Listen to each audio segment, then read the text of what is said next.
प्रभु पर विश्वास कहना बहुत आसान है, लेकिन जिन भक्तों को हुआ है ना, या जो लोग उस विश्वास के अंदर जीते हैं ना, उनकी बात ही निराली होती है। मैंने उनसे पूछा कि आपके घर में कितने बच्चे हैं? कहते 2 बेटियां 1 बेटा है। मैं क्या उनके लिए नहीं कुछ सोचते? कहते भाई साहब, ब्रिजवासियों को ना ऐसे सोचने की आदत नहीं है। उनको पता है बिहारी जी बैठे हैं, 20,000 ब्रिजवासियों का पालन पोषण कर रहे हैं। कहना आपको क्या लगता है वो मेरा या मेरी बेटियों का नहीं करेंगे? इसीलिए वृंदावन में हमें लगता है कन कन में राधे राधे हो रही है, कन कन में भगवान है। जय श्री राम। खोजे खुशी और आनंदमय जीवन की और चैनल देख रहे सभी दर्शकों का बहुत बहुत स्वागत है। अक्सर आपने अपने बड़े बुजुर्गों से सुना होगा कि भगवान पर विश्वास रखो और सारे आपके काम मुकम्मल हो जाएंगे। भगवान पर विश्वास होना कितना ज़रूरी है, आइए जानते हैं हम श्री दुर्गा माता मंदिर के ट्रस्टी और सेवक वीरेंद्र मित्तल जी से। जय माता दी। शिवांगी जी, जय माता दी। प्रभु पर विश्वास कहना बहुत आसान है, लेकिन जिन भक्तों को हुआ है ना, या जो लोग उस विश्वास के अंदर जीते हैं ना, उनकी बात ही निराली होती है। मैं आपको एक कहानी सुनाता हूँ, जो कहानी नहीं, जो मेरे साथ बीती थी जी। शायद 84 या 1984-85 की बात होगी। मैं वृंदावन गया जी।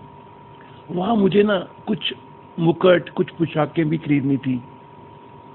वहाँ पे उन दोनों ये होता था कि आपने 2-3 जगह जाना है, टांगा कर लिया। वो कहते थे 2 घंटे के 20 रुपए लेंगे। जी। मैंने एक टांगे वाला किया। जी। तो मैं ना उसके साथ पहले तो पोशाकें लेने के लिए, मुझे याद है मुकुट वाला एक बहुत मशहूर है, उनकी दुकान पे गया। मेरी जेब में 5,000 रुपया था।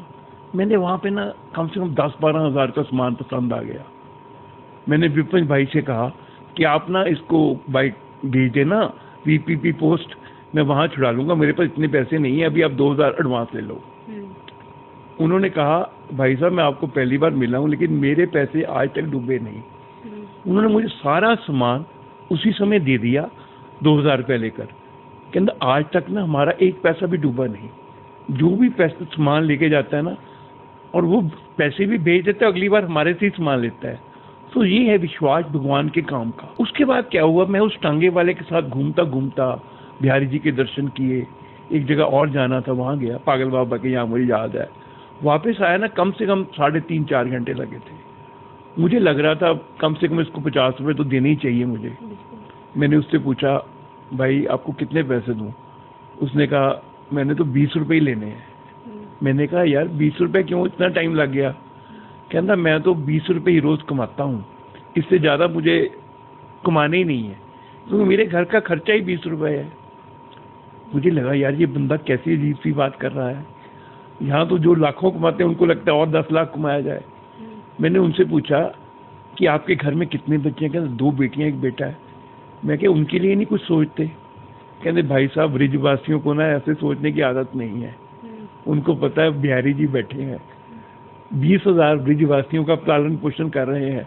कहना आपको क्या लगता है वो मेरा या मेरी बेटियों का नहीं करेंगे? उस दिन मुझे महसूस हुआ कि वृंदावन क्यों है। वहाँ के जो निवासी है ना, वो उस विश्वास के साथ जीते हैं जिसके बारे में हम सिर्फ बातें करते हैं। जब वो विश्वास के साथ जीते हैं ना, तो भगवान को भी अपनी सारी शक्तियों के साथ उनका ऐसे साथ देना पड़ता है कि इसीलिए वृंदावन में हमें लगता है कन कन में राधे राधे हो रही है, कन कन में भगवान है।